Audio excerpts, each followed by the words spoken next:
what, 4, 5, 6, just 7 people in 10 episodes. That's not that bloody of a series, in my opinion. It's not that bad. That's not that bad. All What's things 7 considered. murders? Hey y'all, it's Addison Hager here. You're listening to the Dutton Rules, a Yellowstone podcast. And today I'm here with co-host Billy Dukes. Billy, this was the last episode of season 1 of Yellowstone. What was the major takeaway that we just need to really, if anyone, took away from this episode, what would be the one thing, the big heavy hitter? Well, there was one thing, no doubt about it. And I'm going to tell you, it wasn't Dan Jenkins swinging from the tree. Okay. It wasn't Beth's emotional meltdown, although that was important. It's not Rip hitting the strip club in search of good help, which was curious, I feel like. And it wasn't the governor asking John Dutton to resign either. To me, the big takeaway from episode 9 of season 1 is Jamie's decision to speak with the reporter, Sarah. And remember, it's Jamie, Sarah, and Christina in that room as he decides to open up about his family's history. And also remember, Sarah has that girlfriend back home. Interesting. Okay. Well, before we dive into that, I just want to, if anyone's listening and they've been listening for a while, you might be wondering, okay, wait, y'all, what happened to the trivia? So trivia is still happening. Don't you worry. But we're going to now put that at the end of our podcast. So you will get an affirmation potentially from Billy Dukes that is still all staying. But we're just moving it towards the end. We're going to get to the heavy hitter of the actual Yellowstone episode on the front end this time around. As always, staff at tasteofcountry.com is where you can email your thoughts on the episodes and all the things. It's a good trivia question this week, too. I'm a little nervous that we're going to give it away somewhere throughout the episode, but it's a risk I'll take. Should we start? So episode 9 was the Unraveling part 2. And there's definitely, I have some points I want to get to. They're kind of all over the place. So I don't know if you want to start us off as a general summary of what happened. And then I can add my moments where I went, what? Sure. Okay. Just like that. Yeah, episode 9 starts off with back on the mountaintop. Mm-hmm. Rip had shot at the bear overnight. The bear got eaten by wolves, and we get Donnie Haskell, who's the sheriff.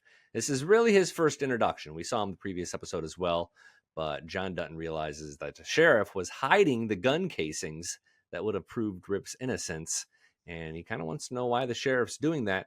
Interestingly, he doesn't really press the sheriff too hard on this, although it seems to be a really, really big deal. And even the DNR guy doesn't really make too big of a deal of it. Pay attention to that because it leads to some big plot lines in season 2.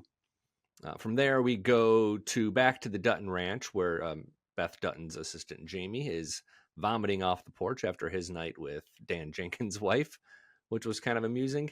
And John tells Beth, go fire Jamie. He's done being the family attorney. They got to move on to find something else, and she gleefully goes to do that. There's some general kind of bunkhouse shenanigans going on throughout this episode. None of it is too important until the very end when Walker and Beth are pressing each other up against the barn. You have thoughts on that, do you? I have thoughts. I just didn't know. My mouth literally dropped open. I had no clue that had ever happened. So, what? Oh, wait. Can I keep going? Real quick? Yeah, go ahead. Okay, so this is technically a little bit of a spoiler for anyone who didn't watch. Was it season 4 with Beth and Walker in the the barn where he's serenading her? Right. Okay, so that scene. Yeah. I think it was season 4, maybe not. But so that scene where he's consoling her, because she asks him to play something sad, so he's like, okay, I'll do it. Plays a sad song, and you see Rip kind of in the door frame, like the other barn or whatever. I don't know if I think he might have come out of the bunkhouse, actually. That is what he came out of. And he sees them and he gets upset at that scene. Now that I know that they had a little moment, to me, that takes on a different meaning than when I first watched it, having not watched season 1. Are we to believe that Beth and Walker just kissed? Or are we led to believe that they kind of went all the way in that relationship. I mean, Yellowstone's not really shy about showing the sex scenes, but Right. it just stops at a kiss there. I think kiss. They don't normally insinuate, like, if it happens, they're gonna show it. Like, there's not many times that you're left like, "Ooh, did they? Did they not?" You know? I Right. don't know. That's just Yeah, I I can't think tend of to an example. agree. I tend to agree. And I'm amazed that they both sort of stopped because it seemed like a pretty hot, steamy kiss, and both of them like just. I mean, what did they do? Just walk away? Went back about their business? I don't. I found that kind of odd. Maybe they just had to cut it for time or something like that in the original scenes. Is there any I got really passionate about that moment, but you were halfway through explaining the rest of episode 9. Well, I mentioned Rip going to the strip club to kind of look for some Mhm. good help, and he's got a plot to kind of smoke out the Dan Jenkins Tom Rainwater plan that involves a bartender at the strip club, I think, although she might have done some dancing, whose name is Avery, who you may recognize if you're a longtime Yellowstone fan, or if you just picked up in season 4 or season 5. And I know we're going to talk to her in quite a bit. There was a little bit of John Dutton, Casey, and Monica drama at the end. It seems like Monica kind of realizes she's made a huge, huge mistake and taken her life in a bad direction. Mhm. Casey, meanwhile, has moved back into the bunkhouse, so he's now back on the Dutton property. John kind of welcomes him back, and he decides to sleep. Well, he picks his bunk and kind of goes from there. He declines an offer to sleep in the house. He's going to sleep in the bunkhouse because he feels that's what a cowboy is. And then finally, the last scene is, well, not the last scene, second to last scene is Jamie agreeing to talk to the reporter who outs herself as a reporter and tells him, you can get either on board as a source with this article or you're going to be named in this article. Mhm. And then the final scene is the cowboys kidnap Dan Jenkins and tie him up to a tree, put a lasso around his neck, and the horse he's sitting on takes off. So we're led to believe he hangs to death. Now you're saying led to believe, does he end up so I had no clue that had happened. I mean, I knew of Dan Jenkins, obviously watching now season 1, but when we had previously talked during season 4, yada yada yada, like you had mentioned him, but obviously I never saw him. So, yeah, I did not realize the Cowboys were the ones like they're the reason he's dead. But you said reason to believe. So, Well, should we that be a always kind of get in. don't No, worry it's about definitely a it? worry about it. Yeah, Okay. yeah, we definitely need to worry about it. I mean, Okay. I think we toe this line here when we're sort of going back and recapping and reviewing like a series and a season that aired 5 years ago. Like, if you want to know, just search up IMDb and to see if Dan Jenkins is a part of season 2. Um, if, Okay. I think that's the best way to find out there. I won't give it away for everybody who's just joining us and is really fresh into season 1. Um, but it's definitely a worry about it. His role is critical. I think what was important, I am a worry about it in general with the dynamics of John and Sheriff Haskell was this was kind of the opening of the door to see that there's tension there, right? This is kind of like the first time that we say that, like, oh man, there's going to be there's not a like-minded, uh, like forces. I guess maybe is the right word. Well, we really learn a lot about them in a short amount of time. We kind of learn that they've been longtime friends who Mhm. have been allies, maybe even allies in some kind of business that is a little bit left of the law, even Shady, though yeah. he's the sheriff. Hmm. Um, Maybe they're on the outs a little Hmm. bit. John certainly doesn't approve of what he did to Rip.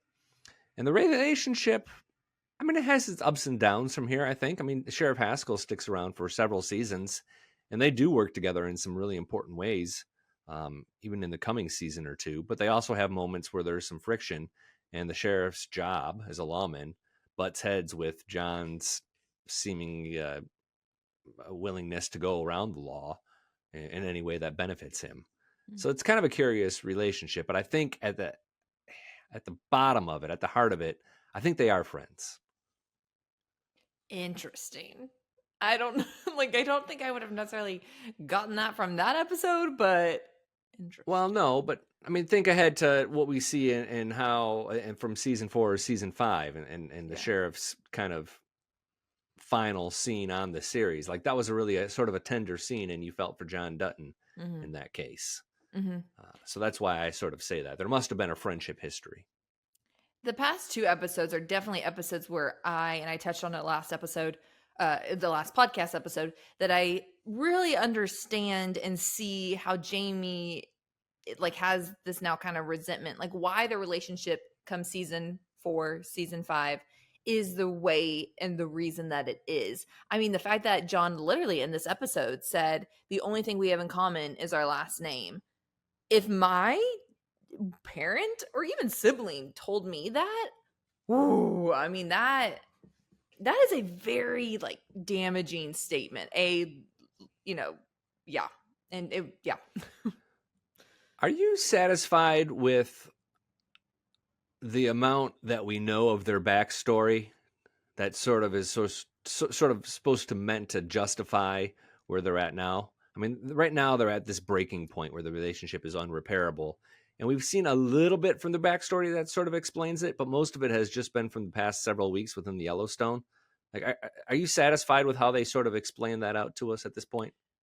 No, because I think even the whole season 4 with Jamie's actual dad coming back and all the above, that's when which I guess that's a little bit of a spoiler, but to your point of people at this point, people have already most likely seen season 1, but A little bit of a spoiler. I know. Sorry.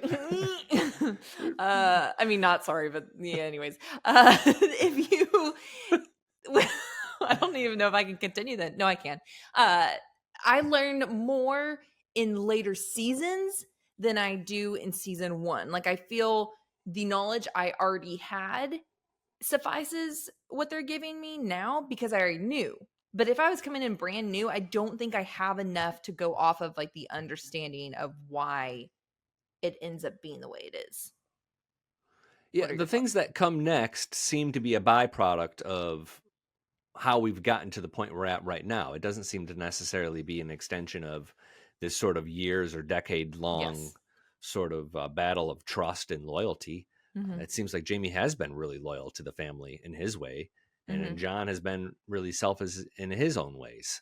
So, we always go back and forth about it, whether or not we're Team Jamie or not. But right now, I'm Team Jamie. I'm in. Team Jamie. Give me the T-shirt. Same. And that's a very strong statement for me to make because I was not Team Jamie in season 4 and then the season 5, the part A, if that's what we're calling it. I have a bit of a hot take. Ooh, okay. Dan Jenkins, with the exception of maybe Casey, Dan Jenkins is the most honest character on the show.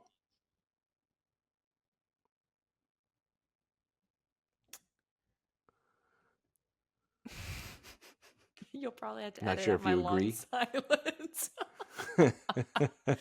I'm marinating on the thought, Billy, okay?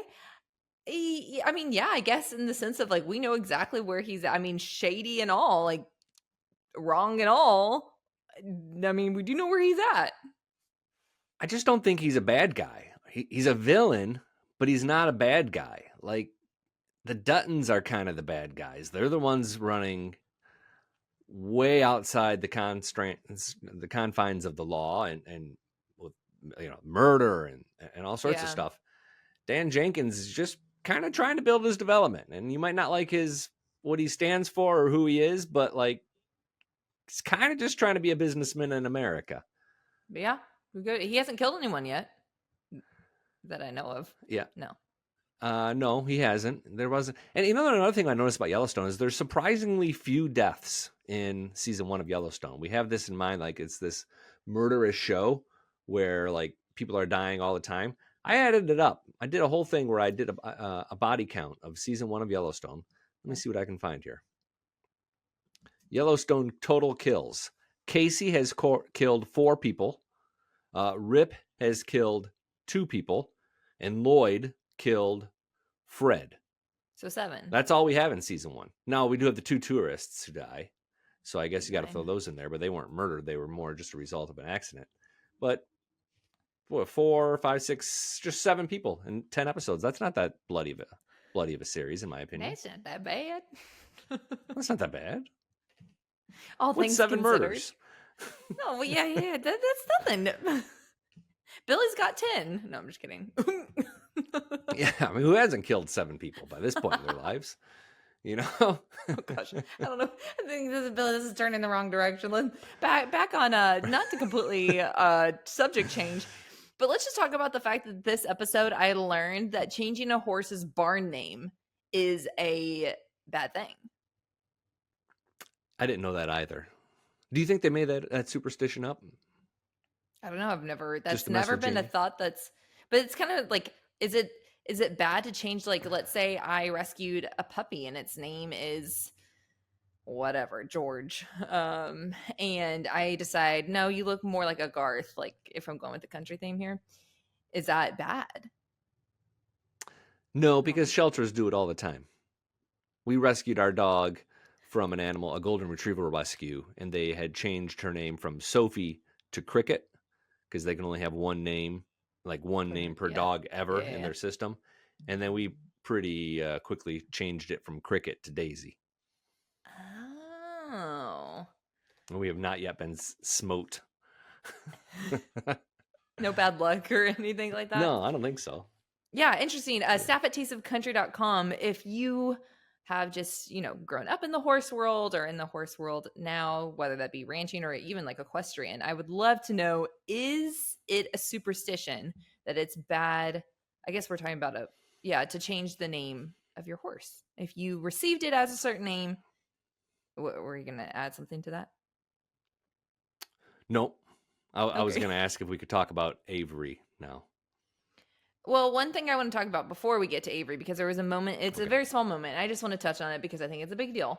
Up until now, Rip has called John, he's called him Mr. Dutton, right? Or Mr. Dutton. And this episode, or sir, anything but John. In this episode, John corrects him during one of his statements, and he goes, call me John. Like, this, I feel like, is a very big moment. I even sometimes feel like this as growing up in Austin, Texas, it's yes ma'am, yes sir. Like, I still yes ma'am, Mr. I mean, not yet. I mean, yeah, yes ma'am, and no sir, whatever. But it's Mr. and Mrs. whoever, like Mr. Hager, whatever. Like, I still will call my parents' friends, and whenever they like say, hey, it's Cheryl or something like that, like, it's a really big deal. So for me watching this, I was like, this was a really big deal that Mr. Dutton is letting him call him John. Just to a little footnote. I know you're very happy and proud of Texas, but Texas isn't the only place where they have basic manners. Like, I grew up in Michigan, and I still also refer to my parents as Mr. and Mrs. Their friends as Mr. and Mrs. such and such. It's not like Texas is this great state where were you feeling a little down on Texas that you need to plump the state up a little bit? But to your general point, I agree. Fair. It seemed like an emotional moment that sort of underscored what John thinks he's going through with the cancer, and he's experiencing some pain in the blood, and the cancer coming back is what we're led to believe is happening at this point. And it also lets Rip know that things are probably much more serious with John's health than John's letting on. I wondered, and I'm anxious to maybe watch some of the later seasons to see if Rip continues to call him John throughout some of these seasons. Because I don't remember Rip calling him John. I remember him still calling him Sir and Mr. Dutton and things like that. So maybe that didn't stick for Rip. Still has a little bit of anxiousness and no, sir. But on that note, you can get to Avery if you'd like to. I just wanted to touch on that. I was really, we're going to have a little bit of a spoiler here, I think, for Avery. And if, it's not a huge detail, I don't think, from this would be season 4. Yeah, season 4. I don't think this is a huge detail, but if you just can't stand it, skip ahead a few minutes. We put the time codes in the description section of the podcast for a reason. But Avery pops up here, and what happens is Rip goes to the strip club because he's specifically looking for her. He's not just looking for any old woman, because he needs someone to sort of spy on Dan Jenkins and Thomas Rainwater to find out what they're planning. That works, and he brings that back to John Dutton. He also agrees to give Avery a job in the ranch. And she comes into the bunkhouse, and she throws her stuff down and takes a bunk, and people recognize her as a stripper at the strip club or an exotic dancer. And she immediately decides to break the awkwardness and takes her clothes off in front of them, and then threatens them if they are ever caught staring at her too long. But then what's interesting to me is Casey walks in. And I thought about that scene from season 4 where we learned that Avery had long had a crush on Casey. And at the time I was watching that on season 4, I'm like, where did this come from? I don't remember Avery having a crush on Casey. Lo and behold, when you watch this in season 1, she has gaga eyes. I mean, she is just drooling over herself in love. Taylor Sheridan planted that seed, held on to it for 3.5 years, and finally let it blossom for a small, tiny episode in season 4. Right? I also thought that. I was like, oh, 2 things. Number 1, I was like, oh, this is where the little love, like you just said, budded for Avery. But then second, she was the first female to be let into the bunkhouse. So I was like, she was the reason why the other girls were let in. And then the draw, like you just couldn't, co-ed just doesn't really work in that sense. If we've learned anything, you can try. Well, it works out for Teeter. Yeah, but she's such a bro in the most amazing way. But like, I guess I'm mainly thinking Laramie. And then who was Jimmy's girlfriend? Grace. Oh my gosh. What was her name? Emily. Nope. No, that's shoot. Emily's his wife. Yeah. Okay. Anyways, whatever. Ava. Amy. Okay. Well, let's not waste our time trying to figure out the name. I can't recall either. But okay, outside of Avery seems so far like she's a little bit like a Teeter. Which I just realized I didn't even know how Teeter got to the ranch. So I'm actually really excited about that. But she reminds me a little bit more of a Teeter. But like I said, this is an episode where we see like, okay, the dynamic of the bunkhouse is going to change. So keep an eye on Avery. She's a little bit of a don't worry about it because ultimately she doesn't really play that big of a role in the plot. Mm-hmm. But she's also the source of one of the biggest loose ends, I think, in Yellowstone history. And that's coming up in season 2. Oh, okay, cool. I was like, I don't know what loose end you're talking about. That would be why. Yeah. No, what about, it's coming up. Do we need to worry about Walker and Beth? I think that sets up a little bit of the tension between Walker and Rip, which was already existent. Rip was already pretty suspicious of Walker, so it sets up that in some subtle ways. But I think maybe also what it does is it sort of further illustrates this sort of emotional breakdown that Beth is kind of quietly going through. And I don't think I realized this the first time I watched this, like to the extent to which she's having this transition throughout season 1. We saw some really sort of painful moments where she's in tears or she's really having this emotional catharsis. I think she even says she stopped drinking at one point during season 1. Like, this is a real deal. Like, she's really having sort of like this midlife crisis right in front of us throughout season 1. And, men may go get a perm and a Corvette. Beth kisses cowboys. That's her deal. A perm. That was an interesting choice. But have you gotten a perm, Billy?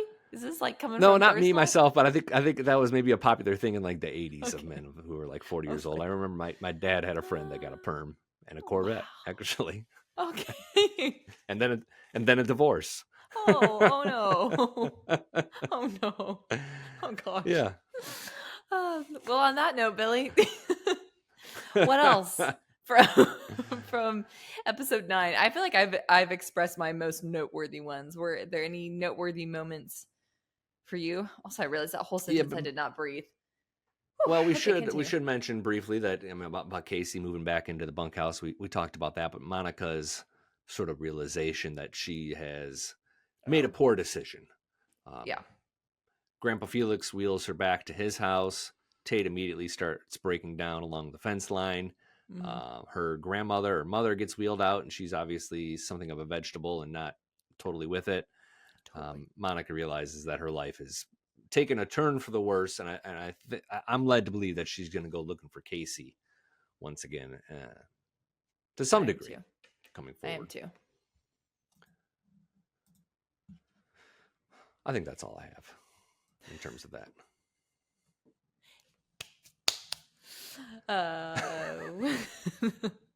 Where was I headed? Oh, what can we expect? And actually, real quick, before I kind of touch on what we can expect because this is the end of season 1. So before we get into will there be a season 2, just want to remind listeners or even viewers, because this is also on YouTube, we do recap videos weekly as well as this podcast over on YouTube. So always recommend subscribing and hitting that notifications bell, because then you will know exactly when they come out, so you're up to date.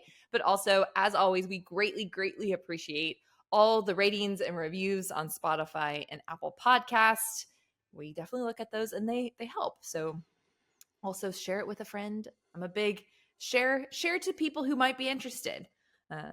We really appreciate y'all, and it definitely does not go unnoticed. And staff at Taste at Taste of Country. Oh my gosh. Hit the reset button. Staff at tasteofcountry.com. If you have any questions or comments or corrections, certainly we'll take those as well if you have them, and we're not ashamed to be wrong from time to time. And we did get one thing right, though. Okay. We both theorized that season 2 would follow season 1. That was not made official until just this last Friday. Finally, Yellowstone announced that season 2 is going to begin immediately. This Sunday, season 2 will begin and presumably run in a similar fashion like season 1 did on CBS. So we'll start to pick up on that. But I think also we're going to start to look at and talk about Bass Reeves as well. How much time we spend each episode talking about either of those kind of is TBD. We'll listen to your feedback and see where you're at in deciding that. But that'll definitely be a focus. I'm excited to have new content or new programming from this universe. Same, absolutely. And especially like we've talked about, people who've seen Yellowstone, they might not necessarily want to listen back about season 1, but we have a whole other Taylor Sheridan universe thing to go down. So yeah, pumped about that. So Billy. Well, hold on. Next week, we have kind of a special episode that we're going to do. We're going to try to shoehorn in a little bit of a catch up on where the Yellowstone cast is currently. What they've been kind of up to, the actual actors, and what they've been up to during this strike downtime. One member started a coffee company. A couple have starred in some various movies. One person released a country music album and is going to tour, and it's not Kevin Costner. And we'll kind of go from there. So we're going to hunt down the goods on what everybody's been up to during this time. I'm pumped. That'll be really fun. Yeah, you love the stars. You fall in love. You fall in love with the actors and their characters that they play, and so it's fun to see. What is Rip Wheeler, aka Cole Hauser, up to on a monthly basis with his actual family when he's not on the Dutton Ranch. So yeah, I'm super pumped about that one for sure. Should we get into trivia? We've saved the best for last, as they say. And we didn't spoil the answer. To be honest, I don't remember what the trivia question was. So, well, no. I'm talking about the trivia question that I'm going to present this week. I didn't spoil the answer. You'll see. Cool. Okay, so last week's trivia question was: at the end of episode 8, the Bunkhouse Boys tell Jimmy that throwing his new cowboy hat on the bed is bad luck. What is the origin of that superstition? Yeah, what was it? Bed lice. Oh. The idea...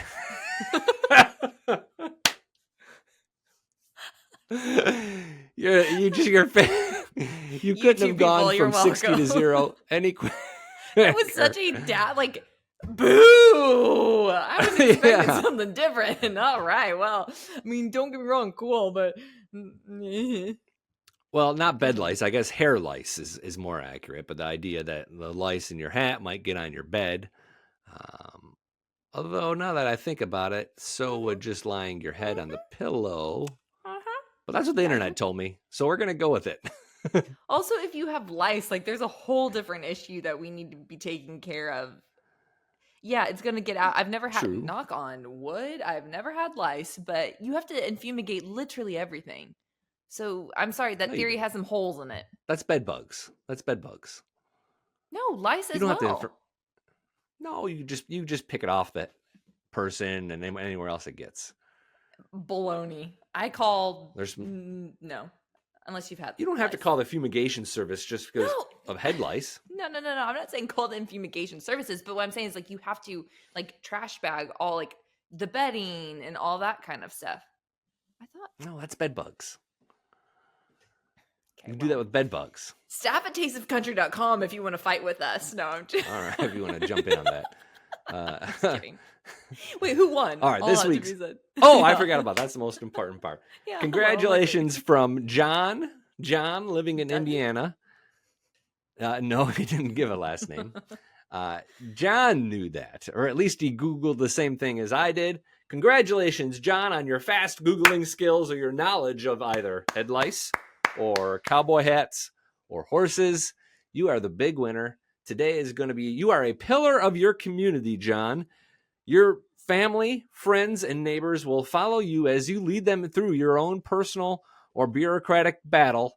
John, John, not one of those JON guys who skips on the H. We don't trust those guys. Congratulations, John. You're a big winner. Thank you, John. Congratulations. I still have some qualms about that, but the logistics. But we'll save that for another day. As always, y'all, thank you so much for tuning in and listening. Are you done? Oh, Billy's raising his hand. Yes. This week's trivia question. Oh. I'm so sorry. And you're really excited about it. Let's hear it. What is Avery's job at the Yellowstone? What was she hired to do? Not too hard, right? You probably knew it off the top of your head. Mm-hmm. Did you? Mm-hmm. Mm-mm. No. You got to talk, Addison. This is a podcast. Most people are listening. You can't just nod and grunt. You're right. Yep. You sound like... I'm hungry. I think I do, but I don't want to say it. So I'm just going. I'll just marinate on it until next week, and then I'll voice if I was correct or not. Drop it in the comment section of this video or staff at tasteofcountry.com if you would like to email it in. The first person correct will be next week's John, and we'll give you a little love, and we'll kind of go from there. Well, y'all, this episode of the Dutton Rules Yellowstone podcast is another entertaining Town Square Media podcast. Thanks for listening. Entertaining? That's the best you got? Invigorating podcast. Nah, you've used that one before. No, you got to find something better next week, Addison. See y'all next week. Bye.